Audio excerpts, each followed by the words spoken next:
Late April going to be here sooner than you think. Ryan Wilson's been hard at work, and we'll take a look at his latest mock in just a moment. First, a look at your draft order following Week 14. With the Jaguars' victory, they fall all the way to 5 from that top spot. In turn, it's the Raiders at 1, the Giants at 2. Same record, but strength of schedule points Raiders to the top overall spot. As we come out of this Monday nighter, picking at 11, your Bengals, 12, those Cowboys. Back in studio with the guys as we explore what those needs might be, and if we could take a look here at Ryan Wilson's most recent mock, Cowboys at number 12. He's got them filling a need that they could have felt through free agency this past year. A lot of running backs doing big things in other places. Instead, he's got him going running back here, and the biggest name in ball, at least at that position, Emory Hunt, Ashton Jeanty to the Cowboys. How do you like the fit? Listen, I don't like the fit because after watching what the Cowboys did out there against Cincinnati, I think defensive line should be where they should go. Because if you look at, let's say, a Mason Graham or Abdul Carter, and then you come back in round 2, Emory and Hampton out of North Carolina, Ollie Gordon out of Oklahoma State, remember him? That's someone that can really run the rock. Jeanty would be the icing on the cake if you're Dallas, but Dallas, to me, has more defensive needs first before we go speaking about the running backs. I know that's blasphemous, but there's a bunch of good backs in this class. Defense for the Cowboys, especially along the point of attack first. So you can address at that depth point once you get to those later rounds for running back. How do you think this last 12 months affects the way they approach that pick at 12 if there is a running back like Jeanty on the board? Jerry's been hearing a lot of, you didn't address the need. We need a running back. Do you think that affects the way that he approaches that first pick he's going to have in his pocket? I don't think Jerry pays attention to the outside music. I think he's been in this game for quite some time to understand and respect his mindset in terms of football and identifying talent in the best way to improve his team. So when you look at the Dallas Cowboys currently sitting at 12, let's say hypothetically speaking, 12 is the spot for them when the draft comes around in April. I think these are things you should entertain. Number one, of course, the running back will be associated with the Dallas Cowboys, but also see if there's any team that potentially would like to move up. Because if you can move back and get a few more pieces, there lies the opportunity to have more resources to improve your team via draft. You talked about defensive line help. No question, the interior has been an issue for them. Maybe offensive line as well. We don't know what the status will be with Zach Martin moving forward after this season. But you need to improve in the trenches. That is the most important factor for the Dallas Cowboys on either side of the football field. So I would entertain maybe moving back. Getting an extra round, an extra pick, maybe in the second round, maybe an extra pick in the first round, depending on who's trying to move up, to be able to get bigger bodies in the front, defensive line-wise and offensive line. And to your point, you guys have to really pay attention to this potential draft at the running back position. It will be extremely deep.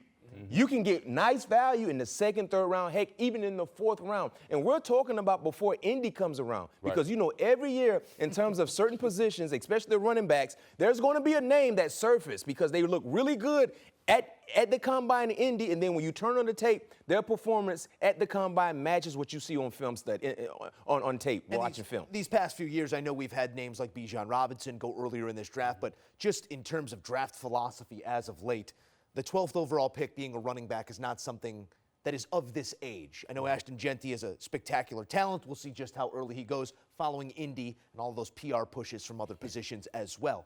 At 11, the Cincinnati Bengals, interestingly enough, Ryan Wilson has them going wide receiver, Teteroa McMillan.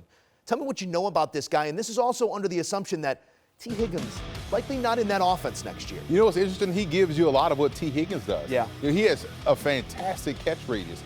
And so when you think about, okay, we're losing T. Higgins, we need a big body guy. And what I love about him, he's actually a little bit better of a catch and run guy. Higgins is more of a vertical down the field guy.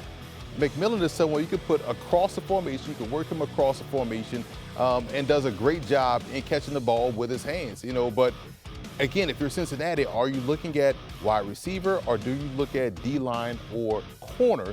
Because they get baked on the back end.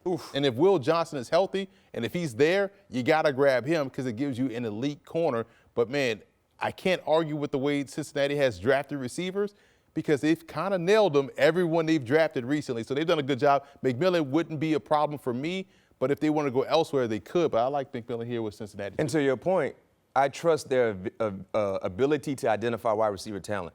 I don't think they should attack wide receiver at the 11th spot. I think you can find you a good wide receiver in the second, third round potentially. what we used to do in Pittsburgh in terms of draft philosophy, we draft for our division, right? So if you're the Cincinnati Bengals, your offense has been cool. You can score points. You can't stop anybody. You're in a division where you have Lamar Jackson, right? Potentially, Russell Wilson will stay in place for the Pittsburgh Steelers along with George Pickens. You got to go find guys that can neutralize and slow down those said players. So either you go get you a pass rusher or you go get you a corner. Abdul Carter could potentially be there at 11. If he's sitting there at 11, I mean, now you pair him up with Trey Hendrickson. Now you got two bookend guys that can rush the passer and fit what you need to have success against in your division. Address wide receiver in the second or third round, in my opinion. Now, T-Mac is a great guy, and the thing about T-Mac, when you talk about being associated with the Cincinnati Bengals, he fits their type, opposite of Chase. He has the same body type of who? T. Higgins. They have that mindset, but I feel like your offense, we've been talking about how good their offense has been, but what has been the problem? Defense. You cannot take an offensive guy, in my opinion, in the first round, knowing how bad your defense has been, and then if you do that, you had the same complaints that we're talking about again in 2025. Well, the defense is bad. Well, you didn't use your first-round pick on a defensive player. Well, I give you two more names. James Pierce of Tennessee, the edge rusher, long, athletic guy, can even drop back in coverage. And also Landon Jackson of Arkansas, 6'7", 235, 240 pounds, has done a great job for the Razorbacks. So there's options for Cincinnati to get better defensively. Neither's got a nickname like T-Mac, though. Yeah, T-Mac's true. nice. And they ace receivers. Do you have the T-Macs? Remember the square toe? No, That I was didn't. more my. I did. That was your era. I didn't like them. I was always Made me feel a like I could Penny jump. Hardaway guy. Yeah, the pennies. All And right. those T-Macs made your feet look extra big. Like space boots. I thought I was going to get some love there. No. Who knows? We'll see what they love come draft time, late April. Thank you, fellas. And you know, between now and then, there's only one place to be for all your draft needs. That's on With the First Pick. Ryan Wilson, Rick Spielman, each and every week breaking down all the latest names of notes. The real work starts when they hand out those trophies. We're getting to it on With the First Pick.